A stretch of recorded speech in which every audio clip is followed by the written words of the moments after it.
Surprisingly, there are many punishments that still exist today that would have existed 400 to 500 years ago.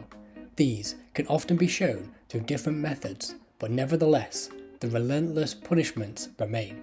Let's take a look at the medieval punishments that still exist today. The first method is flogging. In the medieval period, flogging typically involved exposing a wrongdoer's upper half and tying their wrists, leaving them suspended by their wrists on a wooden post. As the bare back was stretched out and therefore more susceptible to pain, the offender was lashed multiple times, depending on the severity of the crime. If the offender fainted due to either a loss of blood or shock from the pain, the punishment was paused and a bucket of water would be thrown in their face to regain consciousness. The punishment would then be resumed. Flogging was mainly used in Europe during the medieval times and was mainly used as a punishment for those who stole, cheated or were drunk in public. Today, flogging is legal in many countries such as Afghanistan, Botswana, Ecuador and Qatar. It may surprise you that this next one is in fact still legal in some countries today. Decapitation refers to the head being completely separated from the victim's body. Humans have used decapitation as a method of punishment since the beginning of time. The Namia Palette shows the first known decapitation in 3000 BC. In the medieval times, some cultures, such as the Romans and Greeks, regarded decapitation as the most honourable form of death. Surprisingly, during the Middle Ages, many European countries reserved decapitation to royals only. Other nations, such as Japan, regarded beheading as dishonourable, as the Japanese troops would decapitate prisoners during World War II. Decapitation is still legal in Yemen, Qatar and Saudi Arabia. However, in theory, Saudi Arabia is the only country that continues to use decapitation as a form of capital punishment. Another brutal punishment that was used in medieval times is hanging. Hanging involves the death of a person by suspending them from their neck with a noose. During the medieval periods, hanging would be given as a punishment for crimes such as treason. In Britain and other parts of Europe, the punishment was usually in the form of the term hung, drawn and quartered. I think you can get the idea of what that involves by the name. But essentially, wrongdoers were hung just seconds before death. They were then released and then disemboweled, and their organs were then thrown into the fire, all while still alive. Once dead, they would then be cut into 4 pieces. Hanging is still a prominent method of capital punishment in many countries such as Afghanistan, Iran and Kuwait. Death by hanging is the primary means of capital punishment in Iran, which carries out one of the highest numbers of annual executions in the world. The method used is the short drop, which does not break the neck of the condemned, but rather causes a slower death due to strangulation. Even before Jesus was strung on the cross, crucifixion was a popular choice of punishment. Crucifixion involves tying a person to a cross, ensuring the legs and arms are fully stretched out for maximum pain. They would either be left tied or would be nailed to the cross and therefore would eventually die through loss of blood.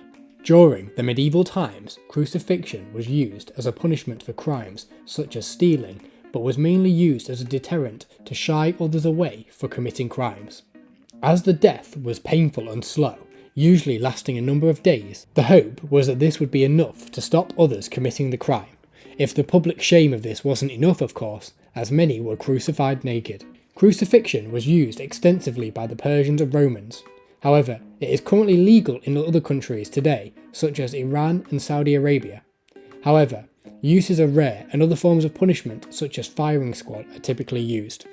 Banishment or exile was a common medieval punishment used to remove individuals from their communities as a consequence of their crimes. In ancient times, banishment was an effective punishment because it would contemplate that offenders leaving a settled community would wander into the wilderness, shamed by their loved ones and unwelcome in other settlements. Today, however, banishment has transformed into different forms of exclusion from society. In some countries, Sex offenders are required to register and disclose their address, effectively limiting their reintegration into society and imposing a form of social banishment. Additionally, certain countries employ immigration detention and deportation as a means of excluding individuals who have committed crimes or violated immigration laws, effectively banishing them from the country.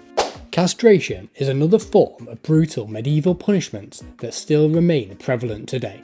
Castration is any action, surgical or chemical, in which a male loses the use of testicles and therefore certain hormones such as testosterone. In ancient Roman times, castration was used as a punishment for disobedience of the king.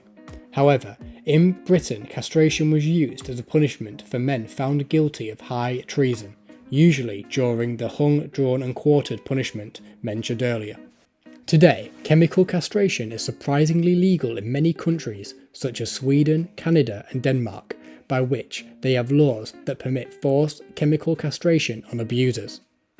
Although requiring consent, the Czech Republic remains the only EU country that allows therapeutic surgical castrations. Although requiring consent, the Czech Republic remains the only EU country that allows therapeutic surgical castrations.